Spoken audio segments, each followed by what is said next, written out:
This video was brought to you by Dashlane. Welcome back guys to Voicey here and another r/MaliciousCompliance. Don't forget to like, subscribe, and hit that bell to never miss an episode. This story was called, "That's Fine, I'll Stop Working at 40 Hours." About 10 years ago, I was working as a software deployment engineer for the UK branch of a Brazilian company, owner by a US company. There were 3 of us for the entire world, all based in the UK. Our roles comprised of flying somewhere on or for a Monday, building configuration and labs in the local US company office, training their staff, updating code if things didn't work, etc., before deploying their first site for them while they watched. They would do the second while you shadowed, and then they'd do the third with you at the hotel but on call. A typical country engagement was 3 to 6 months because you'd be bouncing anywhere between 4 countries at a time, each week at a different one. Enter new HR manager for Europe. Each week we would blast a timesheet to UK HR to allow them to send it to Brazil, who would build a US company. Quickly, the new HR manager notices that each of us is clocking in around 30 hours of OT a week, simply because the contract stated the moment we left our houses on a Monday or Sunday that we were now classed as working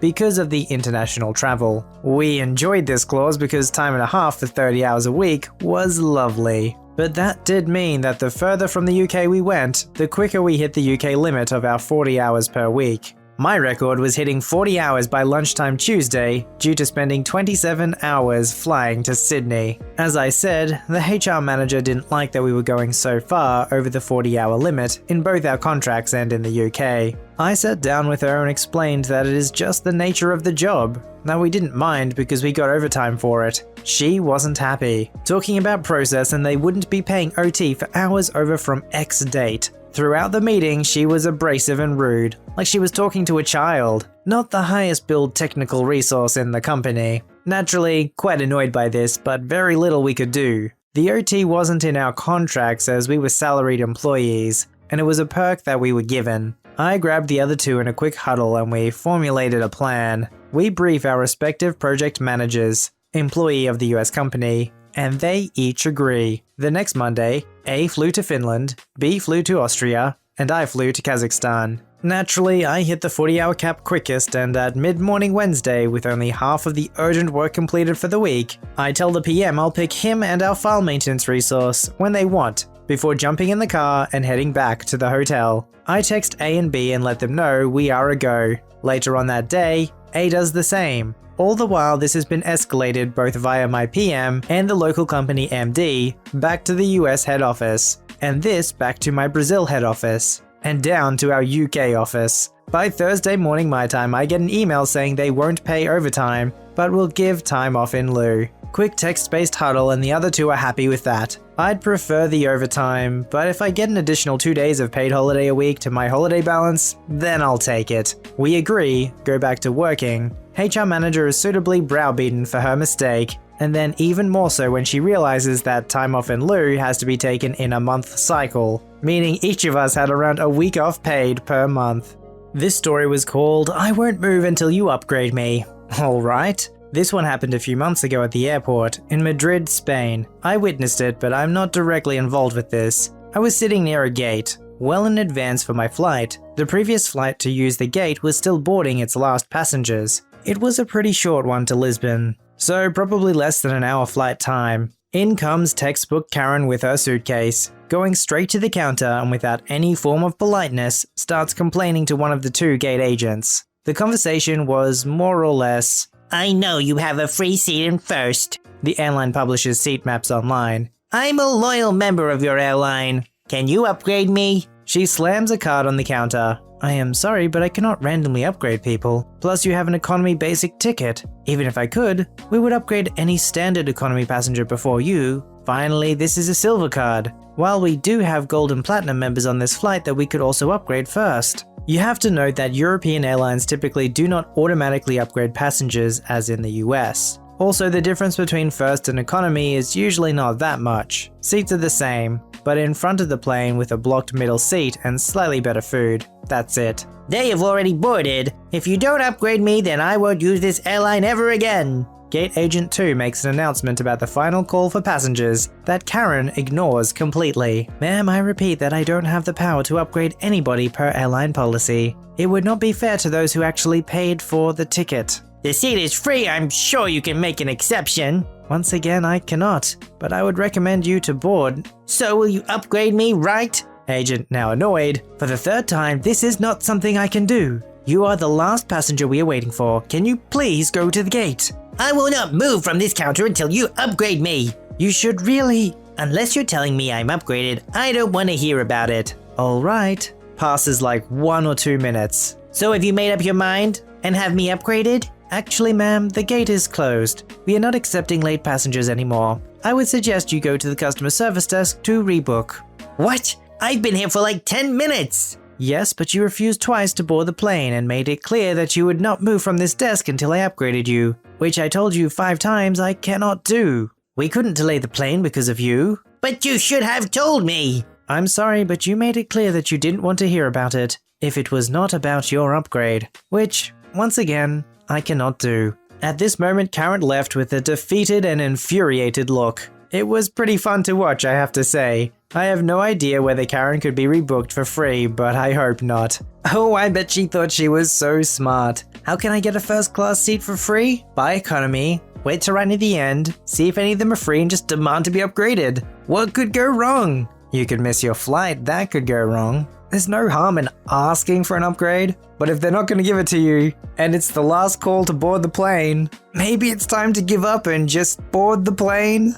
This story was called 2 MC in 1 Story. Sorry you aren't the account holder. The background. I got divorced a few years ago, and not long after, my ex moved to a different country. We still had a joint account. I know it should have been cancelled, but it was overlooked. And the only transaction still happening on it was for a home alarm. We were 3 years on a 5-year contract and the fee was approximately $75 a month. The joint account also had a $1,000 overdraft. I started preparing to sell my home and called the alarm company to see about cancelling my account. If you have tried to cancel an alarm contract, you know how impossible they make it and how much of a jerk they can be. Anyway, me is me and AC is alarm company. I'm selling my home and would like to cancel my alarm. Can you give me the username and password? I give the username and password. I'm sorry, but that's not correct. I have the contract in front of me and that is what it says on the contract. Sorry, but that is not correct. It must have been changed. Okay, let's change it. Sorry, sir.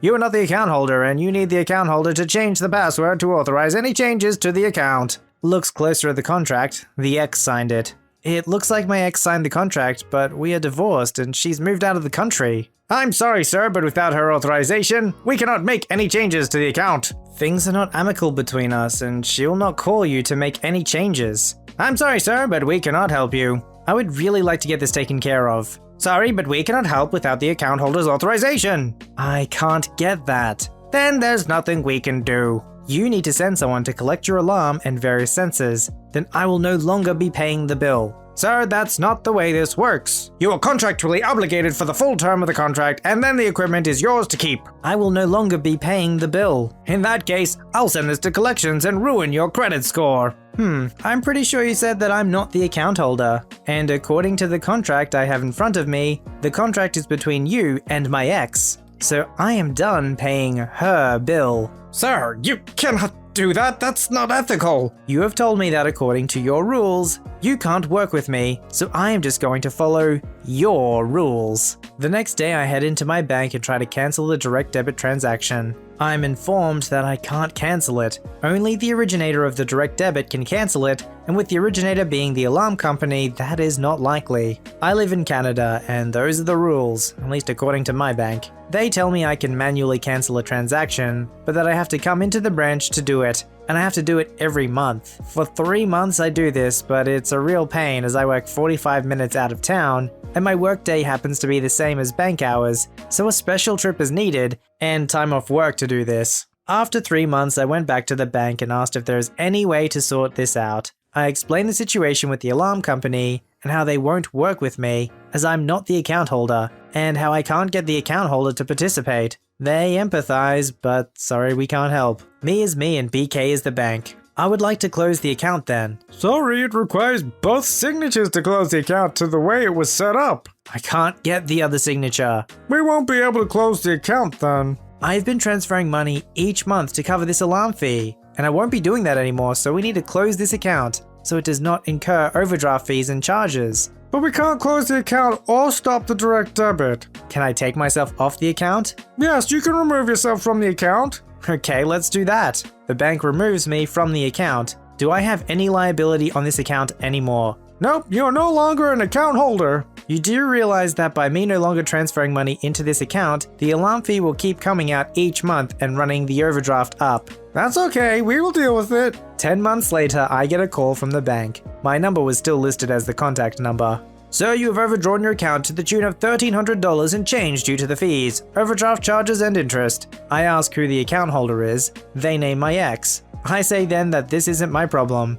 The response is, you were an account holder on this account. I describe the entire problem and they respond with, you need to pay this. I am sorry, I say. I tried everything to reconcile this with my branch and they did not want to work with me. And as I'm not the account holder, it is no longer my problem. The bank then responded, well, who's gonna pay for this overdraft balance? I responded with, you will need to talk to the account holder. The bank responds with, sir, that is not very ethical. You told me your ex is no longer in the country. My response before I hung up was, I tried to work with you, but your rules would not allow it, so I am simply following your rules. Sometimes all the rules and regulations for these things is so ridiculous. Everything feels so robotic and formulated that if you're an outlier, there's no custom support or help for you. And all of this problem just because he didn't have the password, which wouldn't be a problem if he had Dashlane. Dashlane makes the internet way faster and more fun. How often are you ready to buy something but you don't have your credit card handy? Dashlane means you never have to have your credit card on you. How often do you forget or reset your password? You'll never forget or reset a password again with Dashlane. For anything that requires filling out forms online, from checkouts to taxes, from buying airline tickets to applying for a job, Dashlane has you covered with one-click autofill. It also works across all devices and browsers, so wherever you go, your passwords go with you. Try Dashlane for free on your first device by heading to dashlane.com/VoiceyHere. This story was called Big Bill's Revenge. I work at a service station, petrol station, in Australia. We are a fairly small store but are right between two very wealthy neighborhoods. As such, we have a lot of rich folk coming in and paying in $100 bills, or just asking for them to be changed. We also have a strict only $200 in the till at any given time rule to prevent theft. This of course causes issues. Example, a guy comes in and pays a $100 bill for a coffee, and suddenly we have no change left for other customers. They've tried to combat this by saying that they only get change if you buy something, but people will just buy gum to get change. To make matters worse, we cannot drop coins into the safe. This is also made worse because unlike many service stations in the area, because we are a smaller branch, we only have a single person working at any given time. It is very time consuming to drop hundreds into the safe and buy back notes to use as change. So some of my coworkers and I have slowly begun to deter these people through the following tactic. So a guy comes in at the head of a long line of customers. He orders a coffee for $4.75. He pulls out his wallet.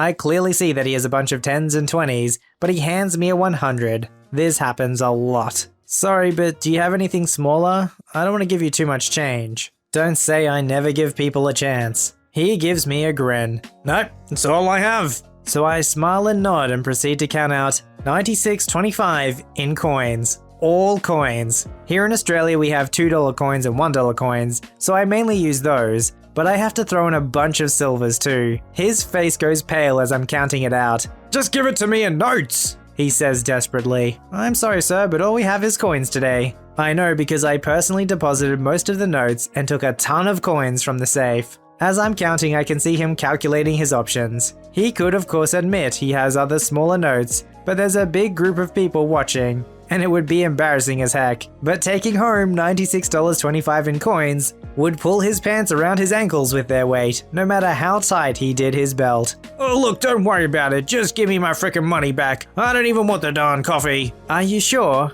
I say as pleasantly as possible. Yeah. I give him his money back and he leaves. By this time, half the customers in line are snickering at him. If there's no solution given to you, sometimes you just have to create your own. And you might need to be a little bit clever with it too. This one's brilliant because he's doing exactly what he still needs to do, give change to the customer, and he's putting it entirely in their hands. Sure, you can get change for the 100, but it's gonna cost ya.